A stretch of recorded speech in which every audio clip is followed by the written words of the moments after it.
Boa tarde, Marilis, boa tarde aos colaboradores aqui desta Casa de Lei, aos assessores, boa tarde a você que está nos assistindo. Estamos aqui nesta tarde agradecendo a Deus pela oportunidade de nos reunirmos, da Marilis ter aceito o nosso convite, de estar participando aqui conosco, falando sobre o autismo, nesta semana de conscientização. Quero agradecer muito ao presidente dessa Casa de Leis, ao Mário Braga, por essa escola do legislativo, onde está dando a oportunidade de nós ter esses palestrantes, enriquecendo o nosso conhecimento. Tivemos a oportunidade de ouvir o Hamilton Bonato, a professora Luciana, a Maria Marta, e hoje estamos aqui com a neuropsicopedagoga, a professora Marilis, que vai nos falar sobre o autismo, que vai nos enriquecer com seu conhecimento, com sua capacidade. Esteja à vontade, seja bem-vinda nessa Casa de Leis, e eu gostaria também de lembrar que essa oportunidade está estendida a todos os vereadores, de convidar pessoas para estar aqui junto conosco, passando seus conhecimentos. Fique à vontade, Marilis. Obrigada, Nívia. Agradeço. Boa tarde. Vou tirar a máscara, que agora eu fiquei aqui sozinha. Fica mais fácil para conversarmos, né? Então, quero agradecer, né, pelo convite, agradecer ao Mário, à Nívia, que fizeram o convite para que eu estivesse aqui hoje, nesse momento, podendo contribuir um pouquinho, falar um pouco para vocês sobre o autismo, né? Também quero parabenizar ao pessoal aqui da Câmara pelo projeto Escola do Legislativo, né? Por levar essas palestras, levar a informação à população matinhense e também por dar espaço, né, para nós, profissionais aqui mesmo da cidade, pudermos para que a gente possa, né, falar com vocês, contribuir, né, de alguma forma também com a população matinhense.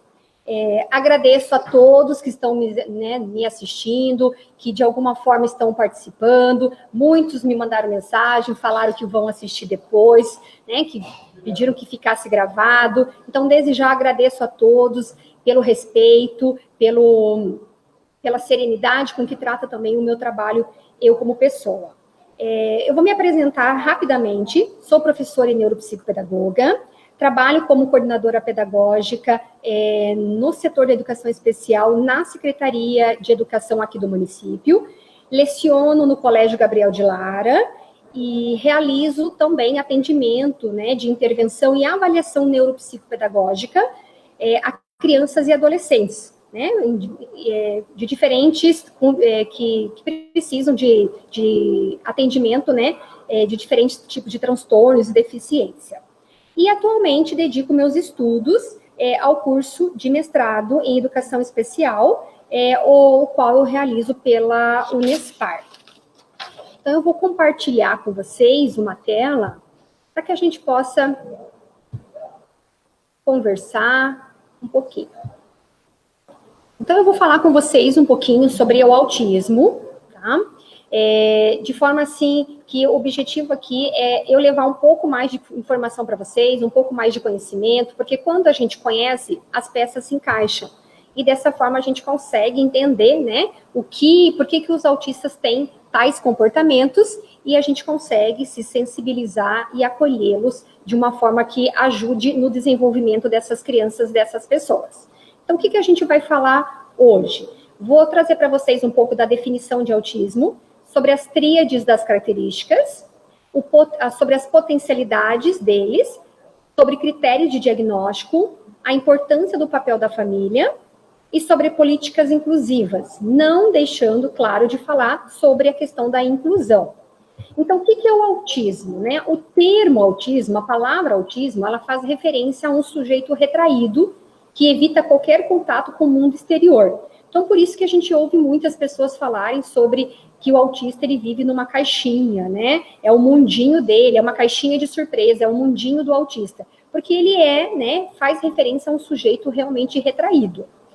De acordo com o DSM-5, que é o Manual Diagnóstico e Estatístico de Transtornos Mentais, o transtorno do espectro autista, que também se fala como TEA, ele se refere a um distúrbio do desenvolvimento, e a partir da reformulação desse DSM-5, da atualização, passou a fazer parte desse espectro também a síndrome de Asperger, e deixou de fazer parte, né, das características do transtorno global do desenvolvimento, a síndrome de Rett, transtorno global do desenvolvimento não especificado e o transtorno degenerativo da infância, tá? Então, esses não fazem mais parte do grupo do autista. Então, o que é o TEA, né? O que é o transtorno do espectro autista? Então, de acordo com a nova classificação, ele é uma desordem causada por uma alteração do funcionamento cerebral, ou seja, ele é de ordem neurobiológica. Então, isso quer dizer que acaba envolvendo toda ali a questão das células do sistema nervoso e da organização dessas células, de forma que acaba, de alguma maneira, né, comprometendo todo esse circuito, né, esse processamento da informação e intervém no comportamento. O TEA, ele também é configurado como uma condição que estará presente ao longo da vida da pessoa. Então, o autista, ele nasce autista e ele será autista ao longo da vida.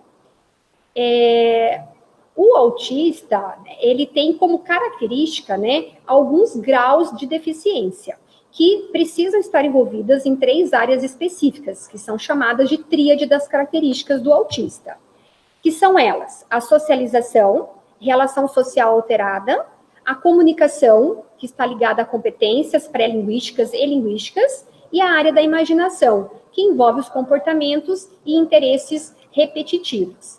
É importante destacar que essas características, né, do transtorno faz com que cada indivíduo exponha uma tonalidade diferente. Então, muito embora demonstre traços semelhantes, né, com outros autistas, mas a sua condição é única e intransferível. Então, falando um pouquinho sobre a característica, né, sobre a área da socialização, as características estão ligadas principalmente à questão de integração ambiental, que envolve esses obstáculos do desenvolvimento da autonomia. Então, a gente precisa entender que esses obstáculos, eles vão ter alguns graus, né, algumas intensidades, podendo algumas crianças terem maiores dificuldades mais severas, né, que chegam a ponto das pessoas se isolarem do mundo, não conseguirem se socializar com ninguém, né? E também há aquelas pessoas com um grau de dificuldade um pouco mais sutil. Então, é muitas vezes até imperceptível para a maioria das pessoas, inclusive as pessoas que, né, da família. Outras características, eu trouxe algumas, porque existem várias, né? Mas algumas que são mais evidentes, também, eu elenquei aqui, e uma delas é o tipo de interesse diferente dos demais indivíduos da mesma faixa etária. Então, a gente consegue observar, né, o interesse deles são muito específicos, que a gente vê que são diferentes de outras crianças que têm a mesma faixa etária. A interação dentro de uma zona de interesse. Então, embora seja uma dificuldade, mas eu até ressalto que isso aqui, essa característica, ela passa a ser até um potencial. Porque se a gente sabe que tem uma zona de interesse e que a zona de interesse pode ser um caminho para a gente trabalhar essa questão da interação, então a gente vê aqui uma característica com potencialidades. Também apresentam expressões faciais inadequadas, né, ao contexto, ou inexpressividade. Quando a gente fala de expressões faciais inadequadas, eu estou me referindo fora de uma situação, muitas vezes até atrasado, né? Por isso que eles riem do nada, ou eles dão um grito, ou eles sorriem, né? Alguns emitem sons mais agudos, porque dentro daquela situação não faz parte, mas para eles é uma característica muito presente de apresentar essas expressões faciais inadequadas. Não compreendem os limites pessoais, né? Então, eles apresentam muita dificuldade para desenvolver o freio inibitório, o controle inibitório. E aí, eu trago aqui, eu reforço de que a existência e a intensidade dessas manifestações vai variar de pessoa para pessoa, né? Cada criança, cada indivíduo é algumas vão apresentar estas e outras características, mas também há aqueles indivíduos que não vão apresentar todas elas. Dentro ainda da questão da socialização, eu apresento a questão da falta de habilidade social. E isso justifica por que do isolamento, né? Se eles não têm essa habilidade social, eles buscam ficar mais isolados, justamente porque não têm essa interação. Não conseguem manter vínculos ou desenvolvê-los pelo motivo de não saberem ou não aprenderem a interagir com outras pessoas. Então, eles precisam ser ensinados, né, a ter essa interação. E também uma característica que é muito presente, a gente vê muito na clínica, no consultório, né, em escola principalmente, a gente vê o quanto que a parte de atenção compartilhada também é afetada, né? Por quê? Porque a atenção compartilhada, ela envolve 3 elementos, né? A focalização, a sustentação, o deslocamento e a decodificação da atenção. Esses 4 elementos são trabalhados, né, isoladamente, só que eles se localizam dentro das áreas cerebrais em locais diferentes, né? Então, eles se localizam em diferentes áreas cerebrais. E o autista, ele tem uma característica, né, uma tendência a não juntar naturalmente essas partes, né? Então, acaba não havendo essa coesão central. Ele tem tudo isso, ele se trabalha, se desenvolve a focalização, sustentação e os demais elementos da atenção compartilhada. Mas na hora que exige que seja utilizado as 4 ao mesmo tempo, para que ocorra a atenção compartilhada, aí o autista, né, acaba não conseguindo, né, naturalmente juntar essas partes. Outra característica que a gente precisa observar na questão da socialização, das relações sociais alteradas, é o quadro de ansiedade e depressão, né? Isso pode agravar justamente por conta do processo de socialização. Essa dificuldade de se socializar faz com que surjam esses quadros de ansiedade e depressão. Também evitam ou resistem ao contato físico, né? E aí, essa dificuldade para compreender sentimentos, seus próprios sentimentos e os sentimentos alheios. Não quer dizer que o autista, né, sejam pessoas que não gostam, né, de se relacionar. Não é isso, tá? Eles gostam de se relacionar. Só que eles têm dificuldade para fazer esse início, para se manter nessa relação. Então, a gente precisa conhecer essa pessoa, né, e de alguma forma contribuir para que possam ocorrer, né, momentos em que ele esteja mais próximo da parte de socialização. E para isso a gente precisa conhecer as características, né, de cada criança, dos sintomas, precisa descobrir o que é que causa, né, esse impacto nos sintomas e assim evitar que haja uma desregulação. Também é importante que nós, né, possamos colaborar para construir ambientes calmos, previsíveis. Então, se a gente tem como já proporcionar essa condição para ele, justamente para não haver esse desencadeamento, né, dos sintomas, a gente pode prevenir e assim evitar que haja esses quadros de depressão, ansiedade, agressividade, de irritabilidade, de gritos, choros. E promover o acesso à informação sempre, né? Então, aquilo que eu sei, eu preciso compartilhar, eu preciso passar para outras pessoas que também terão acesso a essa criança. A segunda área que faz parte da tríade é a comunicação, né? Que está ligada às competências pré-linguísticas e linguísticas. Então, quais são essas características, né? A dificuldade em se comunicar, tanto por meio de linguagem verbal quanto da não verbal. A permanência do autista, né, no isolamento, justamente por conta dessa dificuldade de comunicação, ele tem essa dificuldade de se comunicar, então ele se isola. E a gente precisa também pensar que existem distintas capacidades linguísticas, cada um vai apresentar de uma forma. Alguns conseguem se comunicar muito bem, outras se comunicam muito pouco, e algumas pouco, né, devido à baixa estimulação, simplesmente não se comunicam. É claro que existem alguns outros fatores, né, mais genéticos, que acabam impossibilitando, né, tirando essa capacidade linguística, tá? Uma outra característica que está ligada à comunicação é a abordagem apenas de um assunto, né? Então, geralmente, de seu foco de interesse.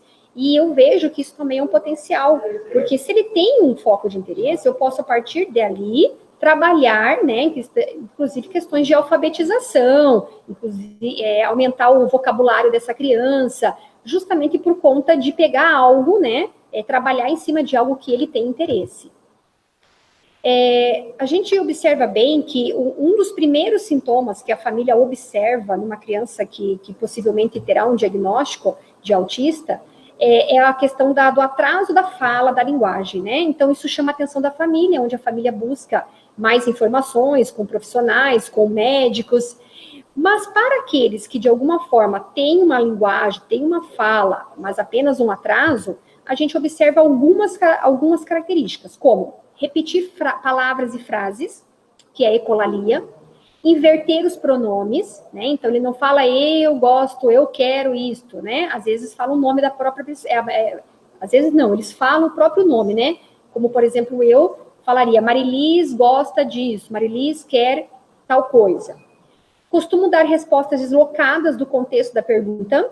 Então, quando a gente presta bem atenção, a gente consegue observar que ela é deslocada, mas ela está dentro de um contexto, esteve, né, de alguma forma, num contexto.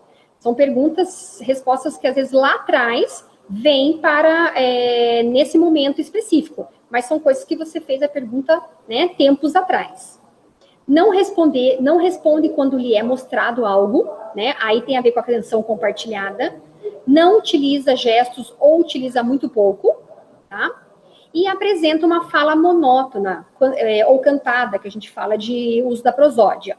E algumas, né, crianças apresentam bem acentuado a questão de não compreender as nuances da língua, como sarcasmo, provérbios, metáforas. Então, se a gente sabe que a criança tem essas características, a gente precisa evitar. Uma outra característica muito, muito marcante, não é em todas as crianças, mas a gente observa também, né, faz parte do transtorno, são algumas crianças que têm desenvolturas variadas, né? A gente costuma dizer assim que são crianças que falam como pequenos adultos, né? Então, em vez de se expressarem como crianças mesmo, tem uma linguagem muito de adulto.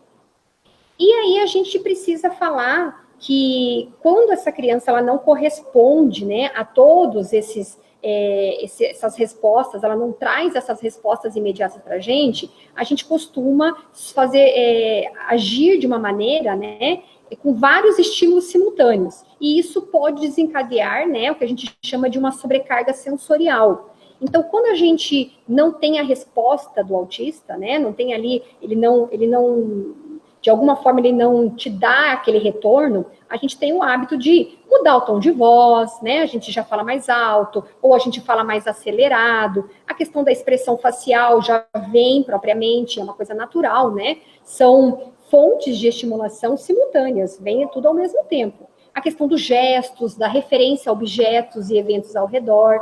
E aí a gente acaba desencadeando essa sobrecarga, porque são muitos estímulos ao mesmo tempo. Então, o autista, ele, quando está numa sobrecarga sensorial, ele vai apresentar também dois comportamentos, que é o retraimento social e as estereotipias, né? Então, que são os movimentos, às vezes os flaps, o andar em círculo, né? Andar nas pontas dos pés, justamente por conta dessa regulação, dessa autorregulação que eles precisam.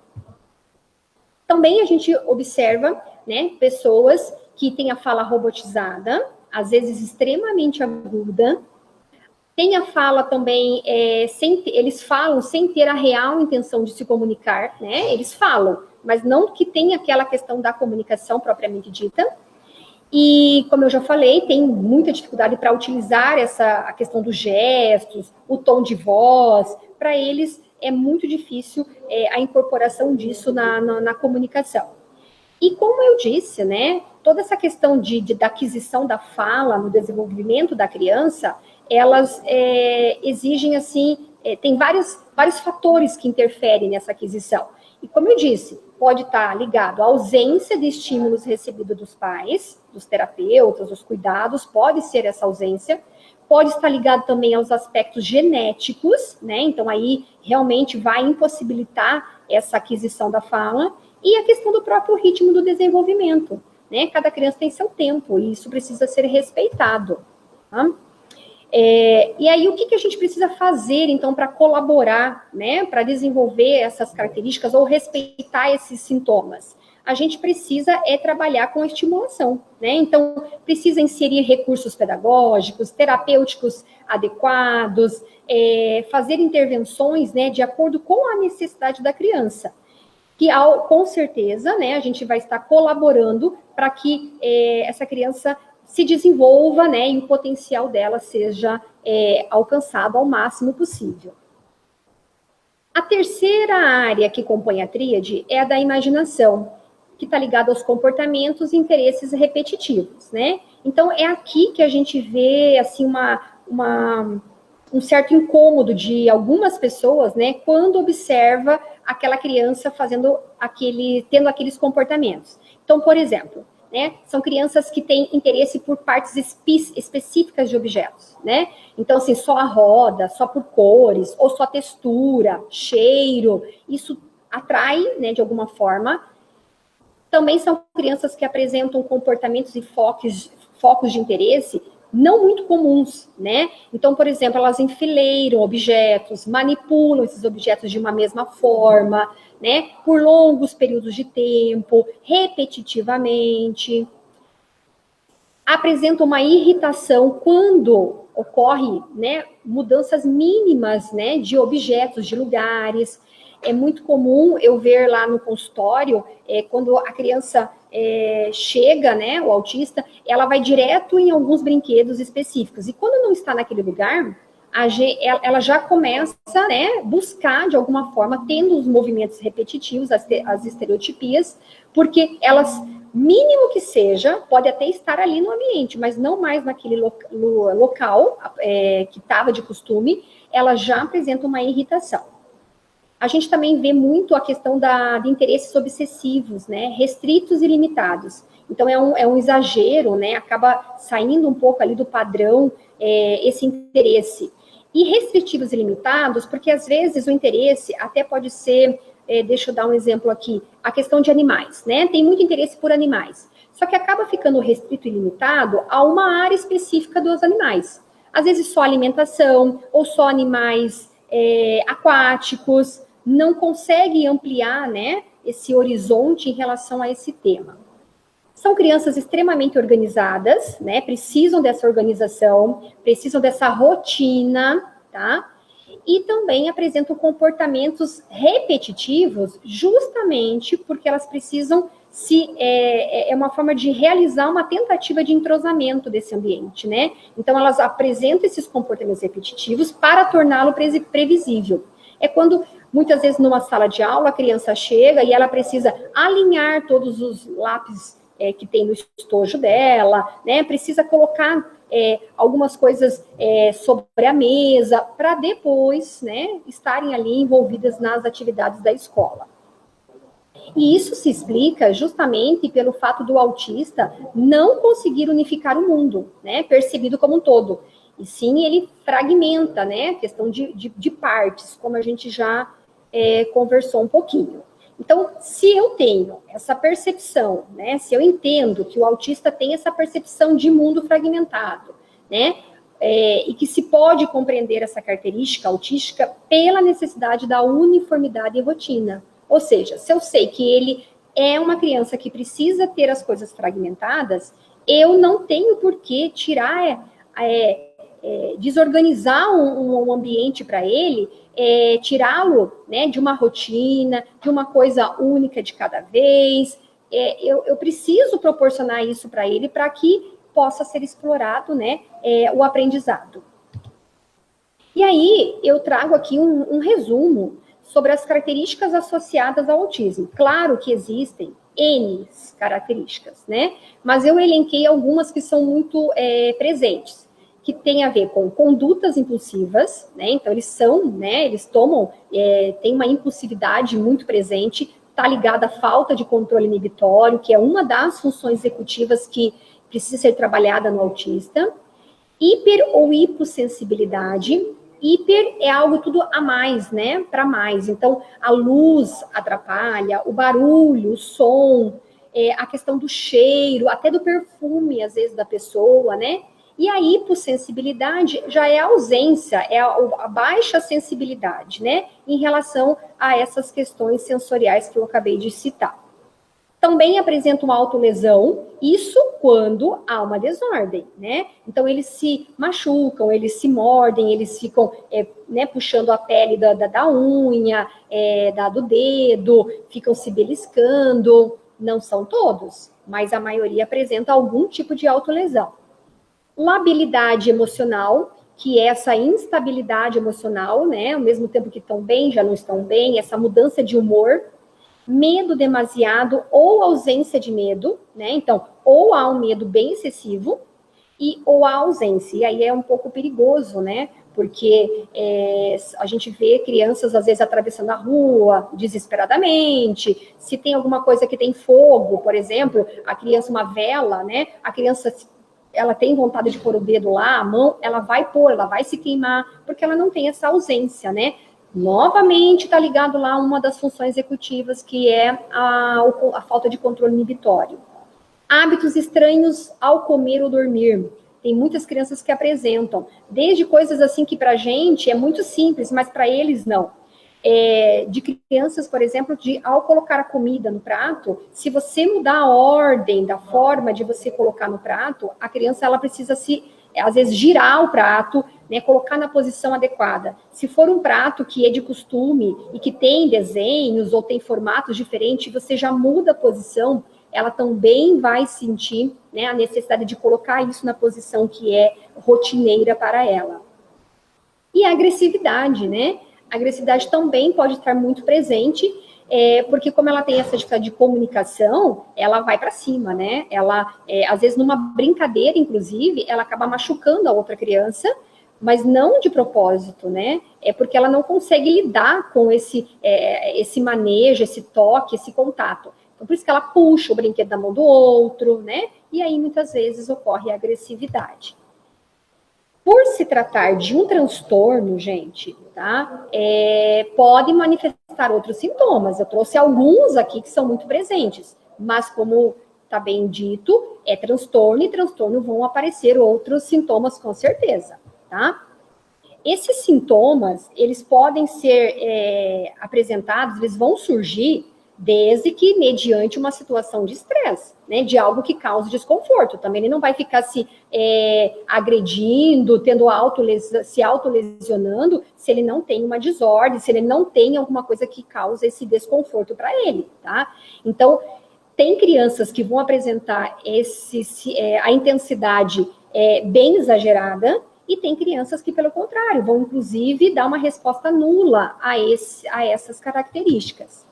E aí é que a gente encontra algumas reações pela sociedade, né, de que acaba não entendendo esse comportamento, justamente porque o autismo não tem cara, né? Fisicamente, você olha para uma criança autista, ela não tem nada que diz que é autista, porque a deficiência do autista não está ligada à parte física, né? Mas sim no comportamento, na tríade que eu acabei de falar, né? Na parte de socialização, comunicação e de comportamentos repetitivos.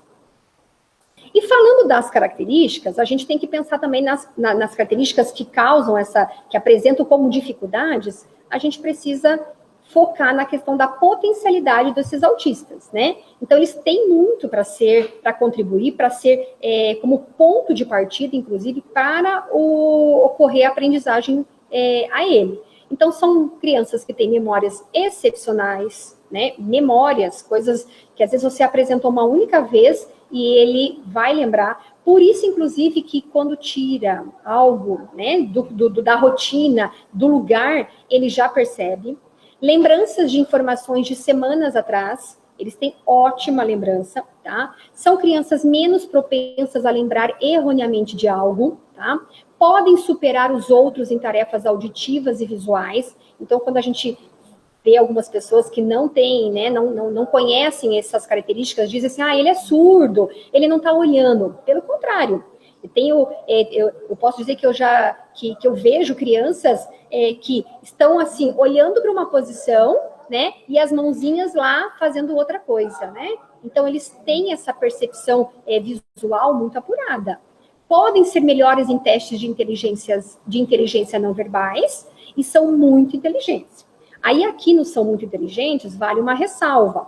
Uma das comorbidades que está associada ao autismo é a deficiência intelectual. A gente aproveitar, que eles têm esses déficits, para que possa ser feita uma intervenção de modo a trabalhar os pontos fortes. Então, eu pego aquilo que está ali mais problemático, que está, de alguma forma, prejudicial, e, a partir dali, eu vou focando em trabalhar os pontos fortes. E aí, como fecha esse diagnóstico? Como é que surge? Como é que a gente se chega a esse diagnóstico? Então, primeiro, é para uma equipe multidisciplinar capacitada. Então, assim, não é um diagnóstico muito fácil de se fechar, Precisa toda uma investigação. Até porque não existe um exame clínico que você faz lá e diz assim, ele é autista. Não. Existem exames clínicos, exames que você vai fazer na criança, que o médico vai pedir, justamente para descartar outros comprometimentos. Mas não que existe um exame específico que vai dar o diagnóstico de autismo, tá? E o diagnóstico, ele tem que ser baseado na tríade autista, Então, naquelas 3 áreas que a gente apresentou aqui para vocês. Áreas da interação social, comunicação, comportamentos restritos, tá?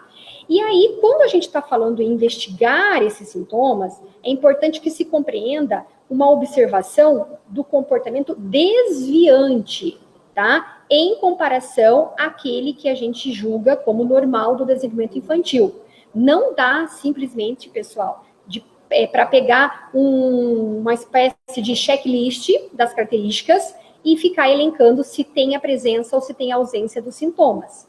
Existem de livre acesso na internet, N escalas para a gente ver se tem as características, mas elas não são diagnósticas, tá? Ela, ali, somente checar, tem ou não tem, não vai dizer se é autista. Precisa, na verdade, fazer uma avaliação, ter uma observação mais ampla.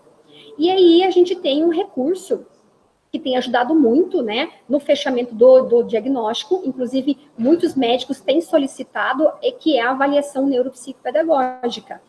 A avaliação neuropsicopedagógica, ela investiga os sintomas, seguindo os critérios, descritos no Manual Diagnóstico e Estatístico de Transtornos Mentais, DSM-5, para daí levantar uma hipótese de diagnóstico, o qual quem vai fechar é o médico, é o neuropediatra. A neuropsicopedagoga, ela não fecha diagnóstico, ela sonda, juntamente com uma equipe, que é a psicóloga, a fono, o TO, vai depender de cada caso, e aí aponta essas características, aponta esses comportamentos desviantes, e o médico é que fecha esse diagnóstico, tá? Inclusive, a gente consegue fazer uma observação fora do consultório, Isso ajuda muito os médicos, porque as crianças autistas, elas vão ter um comportamento dentro de uma sala, em casa, num ambiente social, muito parecidos, Eles não são autistas só em casa ou só na escola. Eles vão ser autistas em qualquer ambiente que eles tiverem. Então, a avaliação neuropsicopedagógica, ela consegue sair desse âmbito do consultório, vai à casa da criança, vai à escola, conversa com outros profissionais para se chegar a um levantamento de hipótese.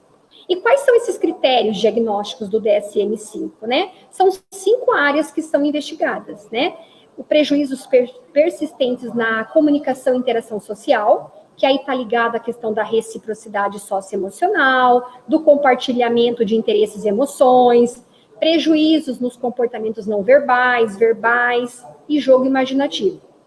Uma outra área, um outro critério que precisa ser fechado também, estar alterado, é o padrão restritivo e estereotipado de interesses. Então, a gente vê isso na fala e nos movimentos motores, Também a gente observa a questão de uma rotina,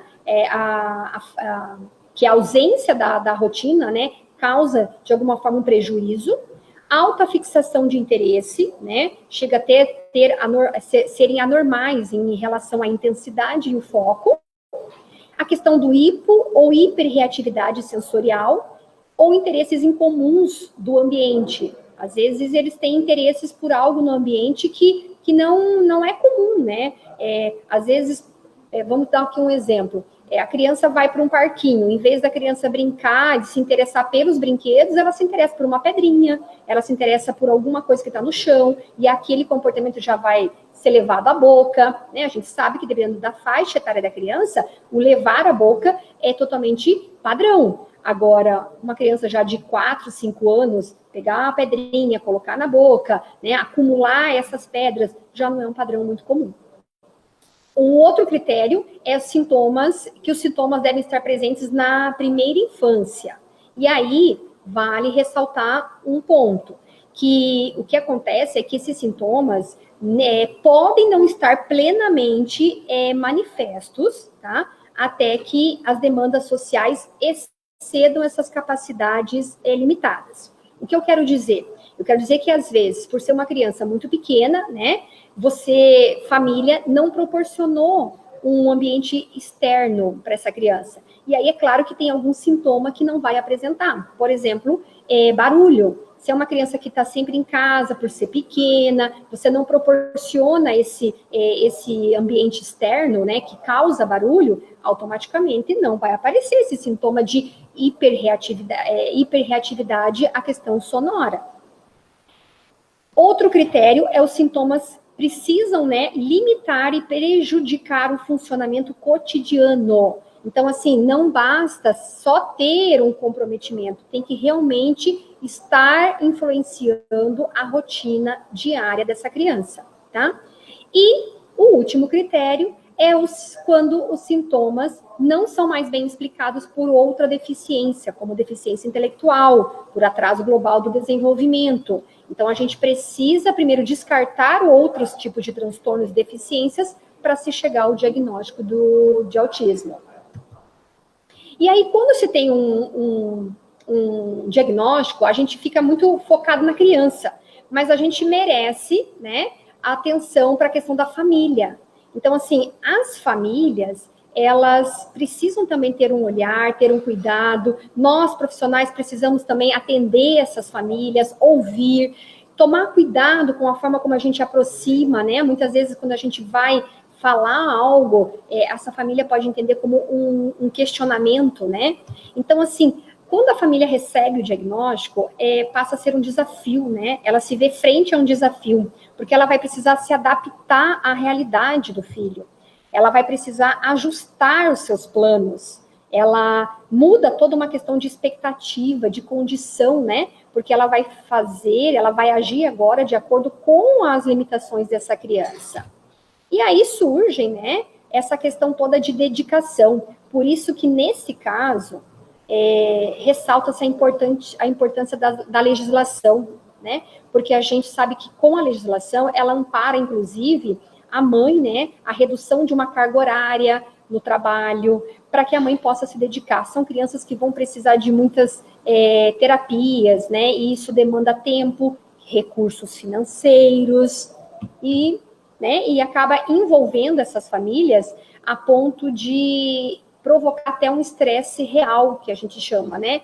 Que tem a ver muito com essa dedicação que a gente vai, né, quanto família, vai atribuir ao filho.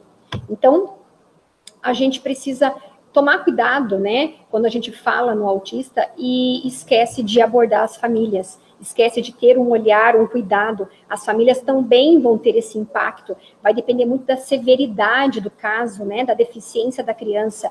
Mas a gente precisa também ofertar para essa família terapias, né, informação. Precisamos compreender, né, toda a dinâmica dessa família.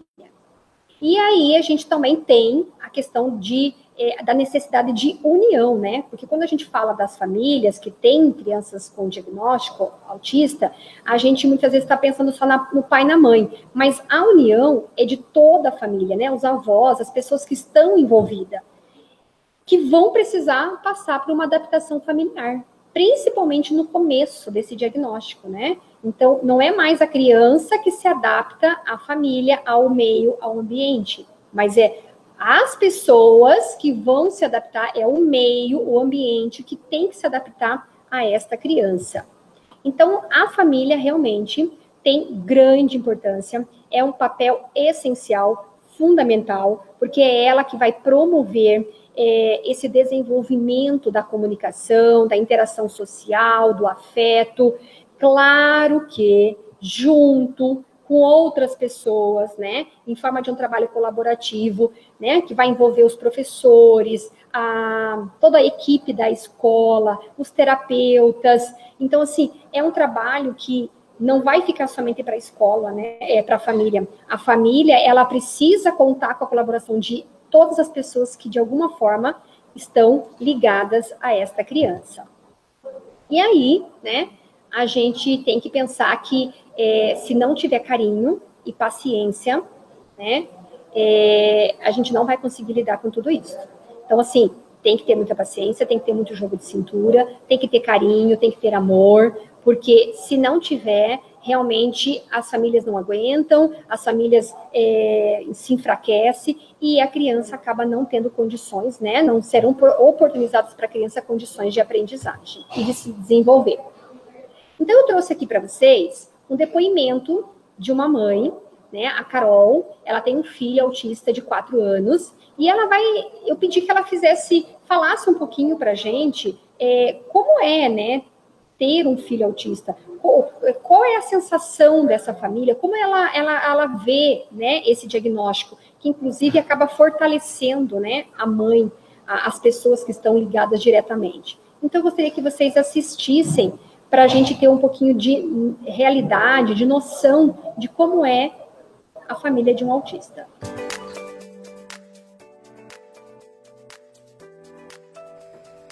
Olá, meu nome é Caroline e eu tenho um filho diagnosticado com autismo. O diagnóstico do autismo chegou na nossa vida como uma caixinha de surpresa. A gente não esperava, mas ele chegou. O autismo chegou e me mostrou o quão forte nós somos. Com muito amor, com muita paciência e empatia, a gente consegue. O meu filho, ele transformou a minha vida. Ele me transformou. Hoje eu sou uma pessoa mais forte, mais amorosa, e o autismo virou a minha causa. Eu luto pela conscientização do autismo e eu creio que é falta de informação. O autismo hoje em dia não é muito falado e, infelizmente, muitas crianças acabam não sendo diagnosticadas com autismo por conta dessa falta de comunicação. A gente sabe que é um dia de cada vez, não são dias fáceis, mas com muito amor tudo se transforma. O conhecimento é diário, todos os dias a gente aprende uma coisa diferente, todos os dias a gente aprende como podemos ajudar os nossos filhos. Luta por terapias adequadas, por médicos qualificados e principalmente pelo nosso espaço. Uma fila preferencial, um lugar no estacionamento com o nosso símbolo. Eu queria deixar o meu abraço a todas as famílias de crianças autistas do nosso município, a todos os autistas no nosso município. Hoje, dia 2 de abril, Dia Mundial da Conscientização do Autismo. A nossa luta é grande, mas eu tenho certeza que vamos vencer. Porque o autismo ele não tem cura, mas ele se compreende. Muito obrigada.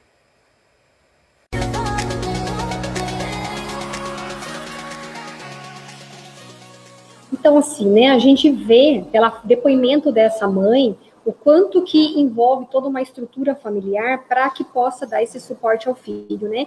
E aí a gente tem aqui, eu deixo aqui o contato, ela também é presidente da UFA, né, da União das Famílias pelo Autismo, está aí lutando em prol de benefícios, não somente para o filho dela, mas para todos os autistas matinenses.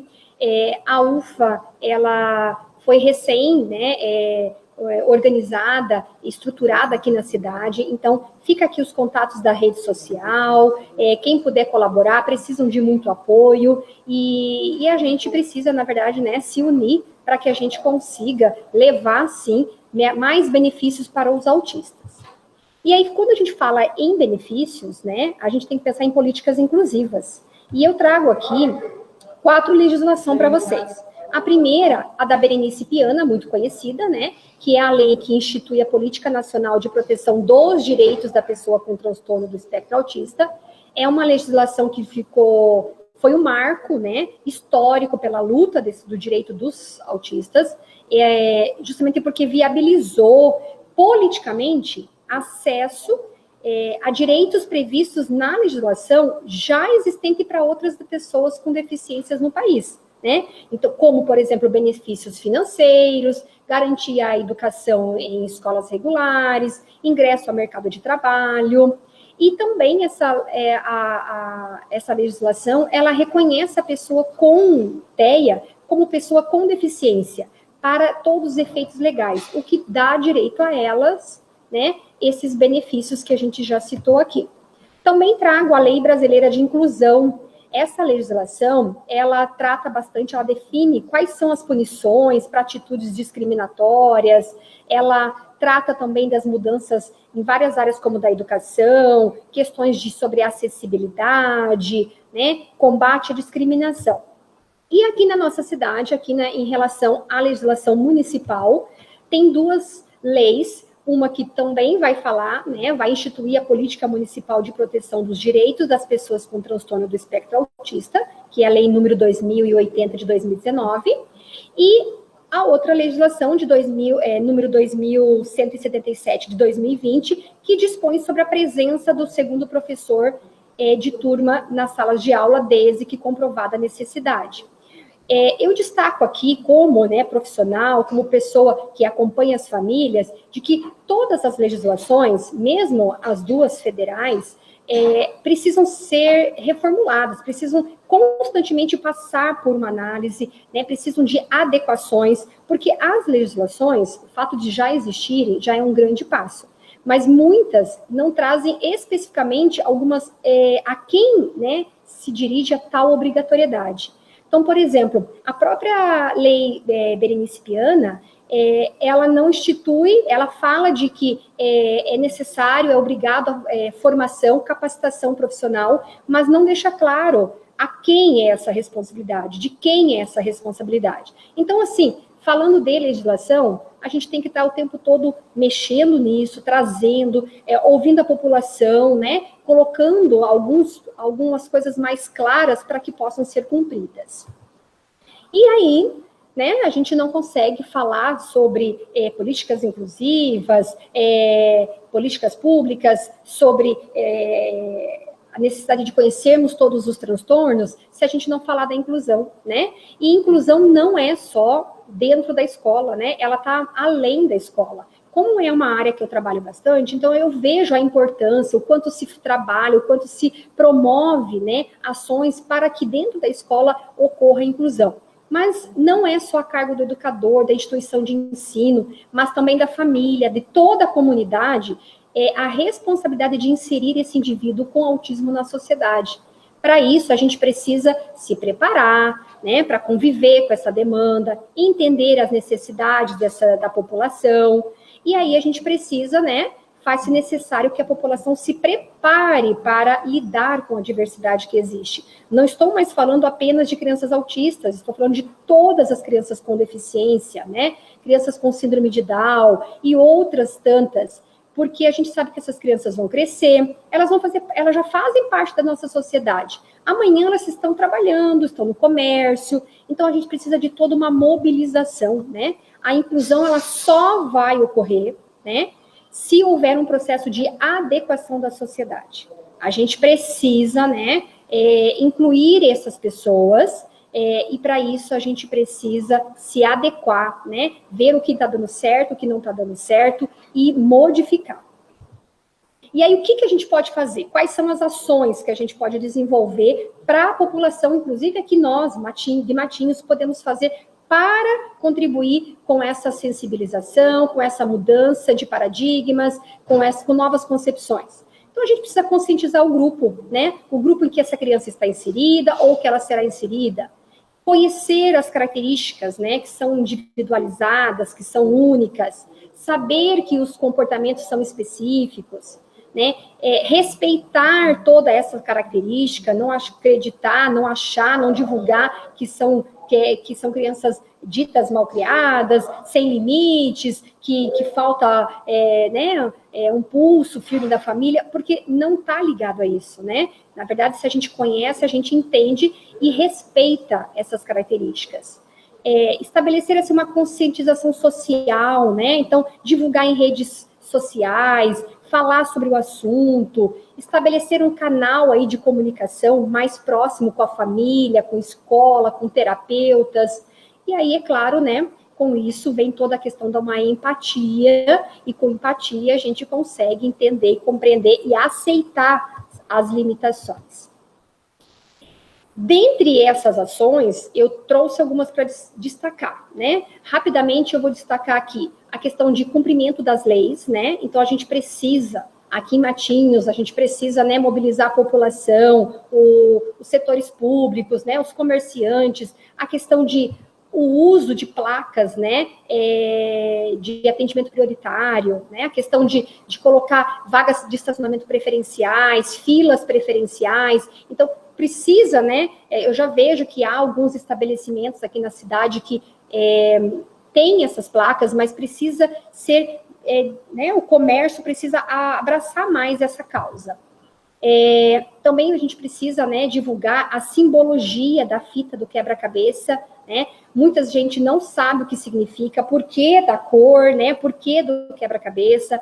Então, assim, de modo geral, a simbologia da fita, das cores, ela representa a complexidade, o mistério que é esse mundo do autista. Muita coisa precisa ser estudado, muito precisa ser aprofundado, para que a gente consiga compreender mais ainda.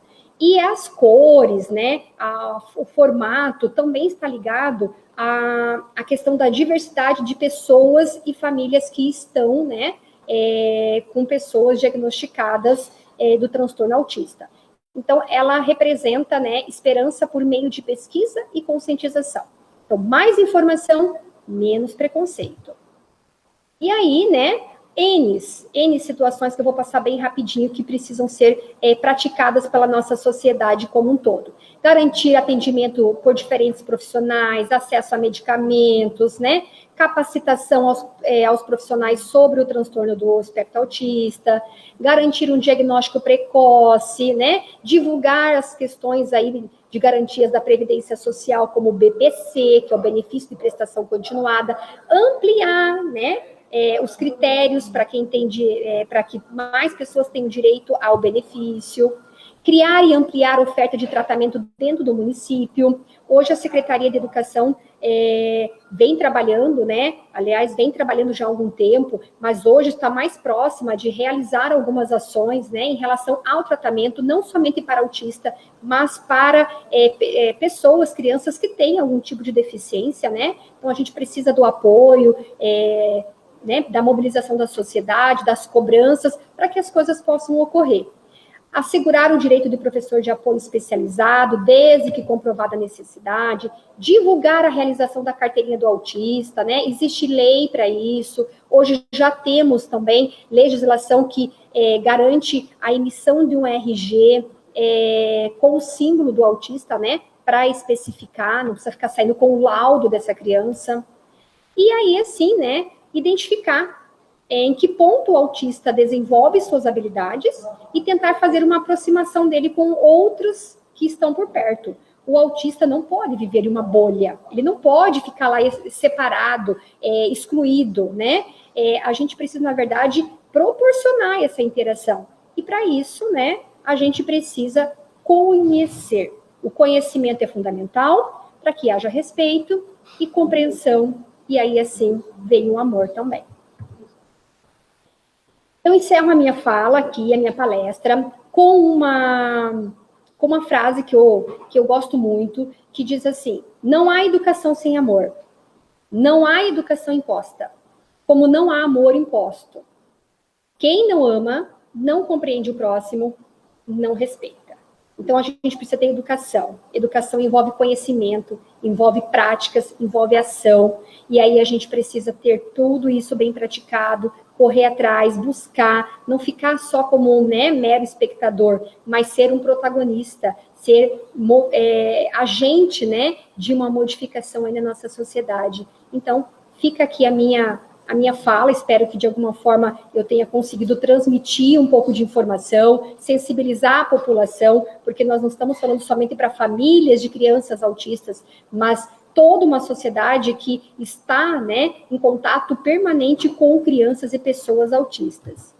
Eu deixo as referências no final aqui dos slides, tá? E também me coloco à disposição para esclarecimento, deixo minhas redes sociais também aqui nos slides, caso precise, queiram falar comigo, se eu puder atender, eu estou à disposição. Desde já agradeço, deixa eu só tirar aqui descompartilhar.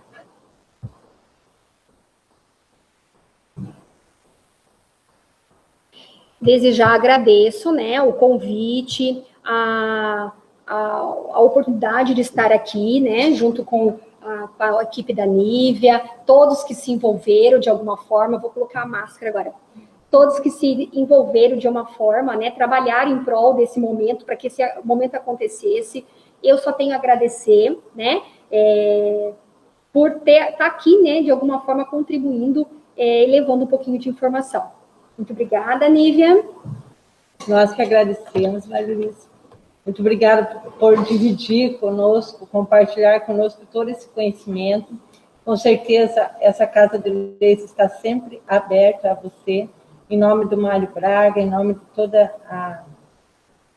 de todos os vereadores, agradeço imensamente a sua disposição. Peço desculpa pelos transtornos de transmissão e tenho certeza que todos que participarem, todos que assistirem, vai ser de um conhecimento muito rico para todos nós. Muito obrigado, Deus te abençoe, te proteja, que você continue sendo essa pessoa tão dinâmica. Obrigada mais uma vez, e se eu puder ajudar, contem comigo.